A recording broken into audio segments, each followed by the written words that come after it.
Welcome to doctor NYR YouTube channel. आज का जो टॉपिक है वो है अबाउट हेल्थ और डिजीज़ के बारे में। Please take a screenshot.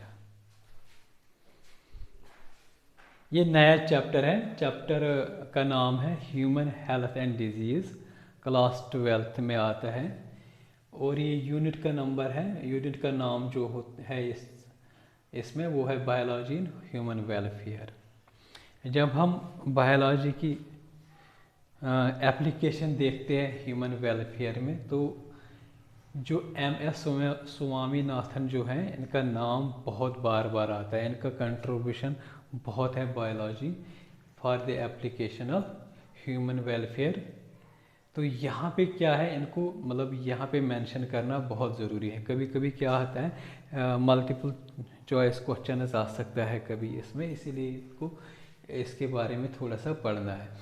MS Swaminathan जो है वो तमिलनाडु की इनकी पैदाइश हुई है। इनका जो मेन कंट्रीब्यूशन है वो है जेनेटिक्स में और प्लांट ब्रीडिंग में। तो इन्होंने short duration high yield crop varieties develop किए हैं राइस की। शॉर्ट ड्यूरेशन का मतलब क्या होता है, जो कम समय में बहुत ज़्यादा फसल देगा राइस। तो वैसी वेराइटीज़ उन्होंने डेवलप किए हैं। उसमें से जो बासमती राइस जो है, मतलब जो खुशबूदार बासमती राइस जो होती हैं, वो भी इनने उसमें भी इनका कंट्रीब्यूशन रहा। और ये सब Indian agriculture research institute new Delhi में हुआ है। तो इनका और भी कंट्रीब्यूशन है क्रॉप कैफेटेरिया में, जेनेटिकली इम्प्रूविंग यील्ड में और क्वालिटी में। ये जो है स्वामीनाथन जी, इनका मेन इनिशिएटर है lab to land. Lab to land जो एक इनिशिएटर है, तो इनिशिएटिव है जिनने इसको इनिशिएट किया स्वामीनाथन जी ने। तो ये इसका मतलब क्या होता है लैब टू लैंड, मतलब जो क्रॉप्स अच्छे से एक्सपेरिमेंटली लैब में उनको पहले अच्छे से डेवलप किया है, फिर उनको लैंड मतलब डिफरेंट एग्रीकल्चर फील्ड्स में अप्लाई कर दिया है। तो इनको ऑनर किया है, पद्म भूषण इनको मिला है। तो अब हम ये जो ह्यूमन हेल्थ एंड डिजीज़ जो होता है चैप्टर, इसमें सबसे पहला टॉपिक आता है हेल्थ, मतलब हेल्थ क्या होता है। दूसरा टॉपिक हम इसके साथ साथ डिस्कस करेंगे डिजीज़। सबसे पहले हम देखेंगे एक हेल्थ क्या होता है। अगर हम हेल्दी स्टेट या हेल्थ को अगर हम डिफाइन करेंगे, तीन चीज़ें इसमें होनी चाहिए। एक होनी चाहिए कंप्लीट फिजिकल स्टेट होना चाहिए, मतलब एक पर्सन जो होता है वो कंप्लीटली फिजिकली फिट होना चाहिए। दूसरा जो होता है मेंटली वो फिट होना चाहिए। तीसरा जो होता है वो सोशल वेलबीइंग होना चाहिए, मतलब सोसाइटी में वो अच्छे से होना चाहिए, अच्छे से इंटरेक्ट होनी चाहिए उसकी। अगर हम हेल्दी की बात करेंगे, एक हेल्दी पर्सन की बात करेंगे, जब कोई हेल्दी रहता है तभी उसकी प्रोडक्टिविटी मतलब अच्छी आती है। मतलब अगर कोई स्टूडेंट होगा वो बीमार रहेगा तो वो ज़्यादा पढ़ नहीं पाएगी, उसकी जो प्रोडक्टिविटी जो होती है पढ़ने की जो सलाहियत वो कम हो जाती है बीमारी से। तो जितना वो हेल्दी रहेगा, बीमारी से दूर रहेगा, उतना वो अच्छे से पढ़ पाएगा और अच्छी परसेंटेज ला सकेगा। तो ये जो होता है। दूसरा जो होती है हेल्दी अगर होगा तो वो क्या किसको मतलब कम कर सकता है, जो बच्चे मरते हैं इन्फेंट वो कम होंगे, और जो मदर्स या जो पेरेंटल डेथ हो जाती है उसको भी कम हो सकती है। अब ये जो हेल्दी रहने के लिए कौन कौन सी फैक्टर्स ज़रूरी होते हैं। सबसे पहले जो इम्पॉर्टेंट फैक्टर होता है, मतलब अगर हमें हेल्दी रहना है, अगर हमें बीमारियों से दूर रहना है, तो सबसे पहले हमें एक बीमारी के बारे में अवेयरनेस होनी चाहिए। और एक तो बीमारी के बारे में अवेयरनेस होनी चाहिए। दूसरा, जो बीमारियां जो होती हैं उनके जो इफ़ेक्ट्स होते हैं हमारी बॉडी में या हमारी बॉडी के डिफरेंट फंक्शंस में, उनके इफ़ेक्ट्स भी पता होने चाहिए। दूसरा जो होता है वैक्सीनेशन जो होती हैं बहुत इम्पॉर्टेंट होती हैं। जितनी भी इन्फेक्शस डिजीज़ होती हैं उनके अगेंस्ट वैक्सीनेशन होनी चाहिए, तभी एक इंसान एक पर्सन जो होता है हेल्दी रह सकता है। प्रॉपर डिस्पोजल ऑफ वेस्टेज, मतलब जो कचरा निकलता है उसको प्रॉपरली किसी अच्छे तरीके से उसको डिस्पोज करें, यानी कहीं पे नालियों में या सड़क पे फेंके, उससे भी क्या होता है डिजीज़ होने का खतरा होता है।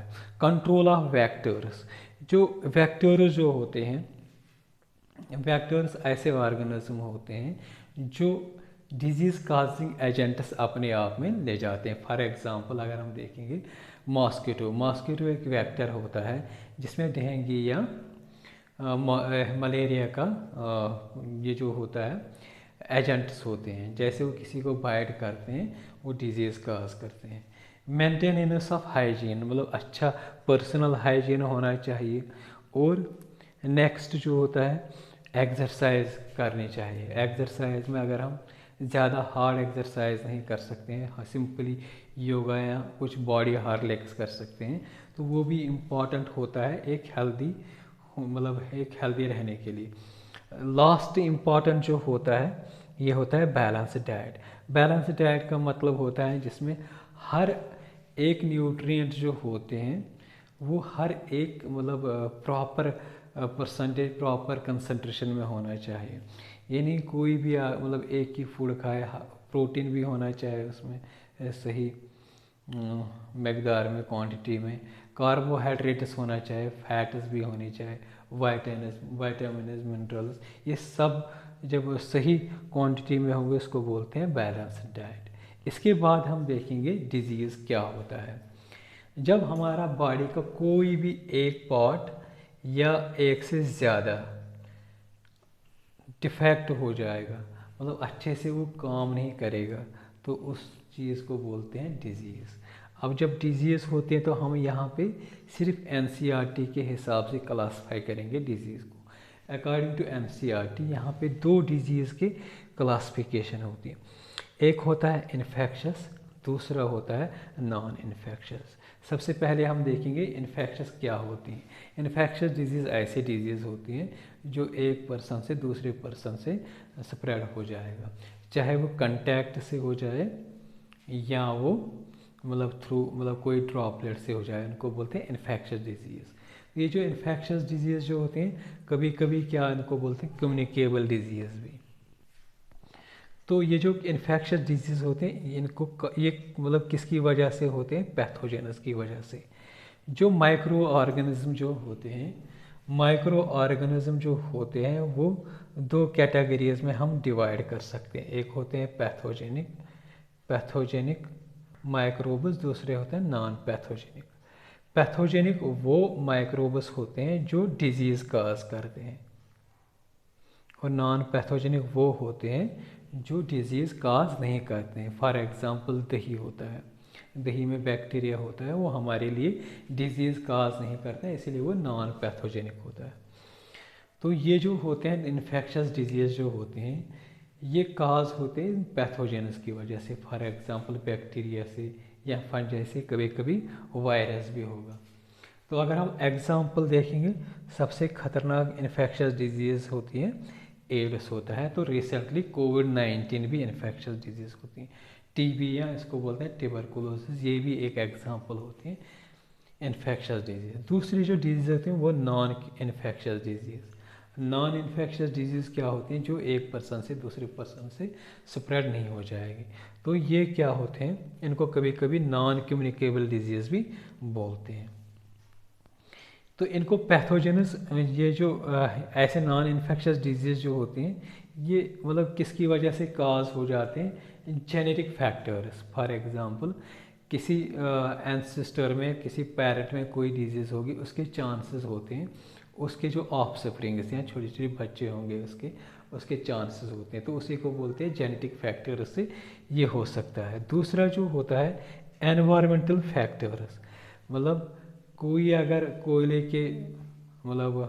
के खान में काम कर रहा होगा तो वहाँ पे उसके चांसेस होते हैं अस्थमा या कोई किडनी फेलियर की डिजीज़ भी हो सकती है वहाँ पे, तो वो नॉन इन्फेक्शस होती हैं।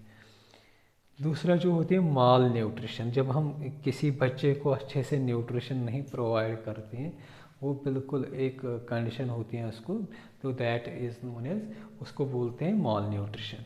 तो ये भी नॉन इन्फेक्शस डिजीज़, ये भी माल न्यूट्रिशन डिजीज़ जो होती हैं, ये एक पर्सन से दूसरे पर्सन से स्प्रेड नहीं होता है।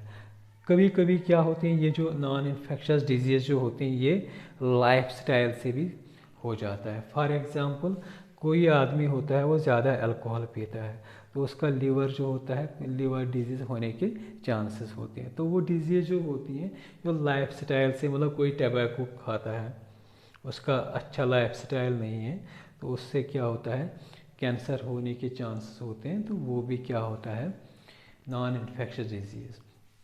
यहाँ हम अगर इसकी एग्जांपल्स हम देखेंगे, नॉन इन्फेक्शस डिजीज़ में कैंसर हो गई, एक पर्सन अगर किसी पर्सन को हो जाएगा, दूसरे पर्सन को ये नहीं हो सकता है। कलर ब्लाइंडनेस होता है या डायबिटीज़ होती हैं, ये डिजीज़ जो होते हैं एक पर्सन से दूसरे पर्सन से स्प्रेड नहीं हो सकते।